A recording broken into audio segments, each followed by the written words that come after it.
আসসালামু আলাইকুম ওয়া রাহমাতুল্লাহি ওয়া বারাকাতুহু। কিয়ামতের দিন আল্লাহ রাব্বুল আলামিন আহকামুল হাকিমিন গুনাহগার এবং নেককারদের যথাযথ প্রতিদান দান করবেন। আল্লাহ তাআলা সূরা আসরের মধ্যে ইরশাদ করেন, ইন্নাল ইনসানা লাফি খুসর, নিশ্চয়ই মানুষরা ক্ষতির মধ্যে রয়েছে।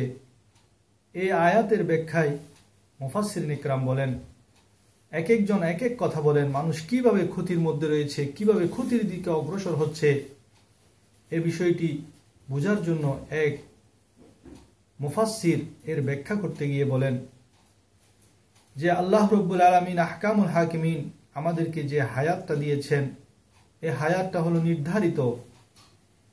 ইজা জা আজালুহুম লা ইস্তাখিরুনা সাআতান ওয়া লা ইস্তাকদিমুন, এই হায়াতের যে বাজেট আমাদের জন্য নির্ধারণ করা হয়েছে, তার থেকে এক সেকেন্ড বেশি আমরা দুনিয়ার মধ্যে থাকতে পারবো না। আল্লাহ রাব্বুল আলামিন নির্দিষ্ট সময়ে আমাদের রূহ কবজ করার জন্য অনুমতি দিবেন, আমাদের রূহ কবজ করা হবে। এই যে নির্ধারিত সময়, নির্ধারিত হায়াত নিয়ে আমরা দুনিয়ায় এসেছি, এই হায়াতের মধ্যে যখন আমরা আমাদের জন্মদিনের দিনটা আসে, অনেকে আমার ভাই বোনেরা বার্থডে পালন করে, কিন্তু সে বুঝতে পারে না, সে জানতে পারে না তার হায়াতের বাজেট থেকে একটি বছর যে ঝরে গেল, তার হায়াতের বাজেট থেকে যে একটি বছর বিগত হয়ে গেল।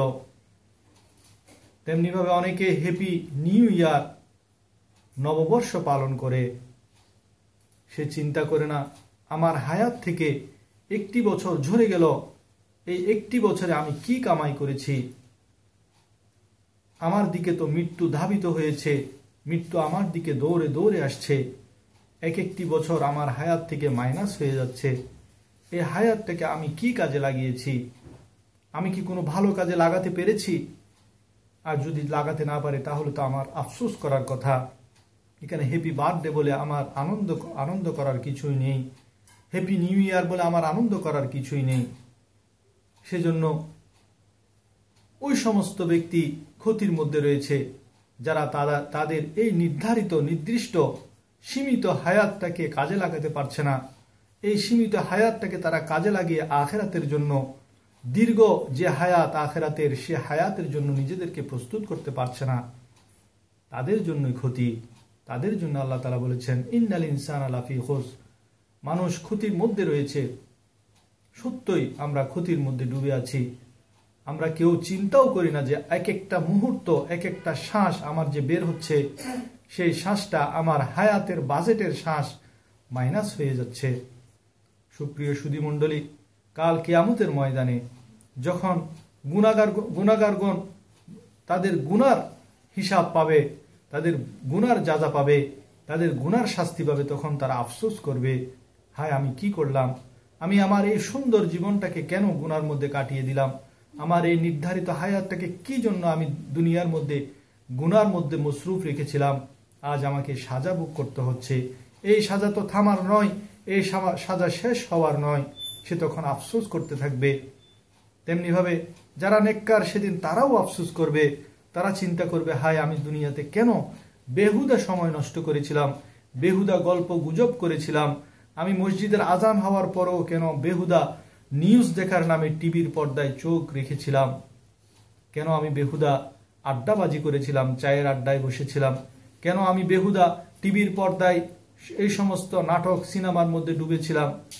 আমি যদি ওই সময়টুকু ভালো কাজের মধ্যে লিপ্ত থাকতাম, আমি যদি ওই সময়টুকু নেক কাজের মধ্যে লিপ্ত থাকতাম, তাহলে আজকে আমার অন্যান্য নেক কাজের যে যাজা আমি পেয়েছি, সেই নেক কাজের যাজা আজকে আমি এই হাসরের মাঠে পেতাম। নেককারেরাও যারা পরহেজগার, যারা দুনিয়ার মধ্যে মোটামুটি ভালো কাজ করেছেন, তারা যখন তাদের এই ভালো কাজের প্রতিদান পাবে, তখন তারা ওই ভালো কাজের প্রতিদান পেয়ে আফসোস করবে, হায় আমি যদি দুনিয়ায় আমার জীবনের সমস্ত সময়টাই যদি নেক কাজ করতাম, হায় আমি কেন কি ভুল করলাম, আমি কেন দুনিয়ার সমস্ত জীবনটাকেই আমি নেক কাজের মধ্যে ব্যস্ত রাখলাম না, আমি ভালো কাজের মধ্যে ব্যস্ত রাখলাম না। এই বলে বলে নেককাররাও সেদিন আফসোস করতে থাকবে। প্রিয় হাজরিন, প্রিয় দর্শক শ্রোতা মণ্ডলী, আসুন আমরা আমাদের এই সীমিত সময়টাকে কাজে লাগিয়ে আমাদের আখিরাতের যে কঠিন সময় আসছে সেই কঠিন সময়ে যাতে আমরা নিশ্চিন্তে থাকতে পারি, আমরা উত্তম প্রতিদান যাতে আখিরাতের ময়দানে হাসিল করতে পারি, সেজন্য দুনিয়ার এই গুরুত্বপূর্ণ সময়টাকে আমরা গুরুত্ব দিয়ে দুনিয়ায় নেক কাজের মধ্যে আমরা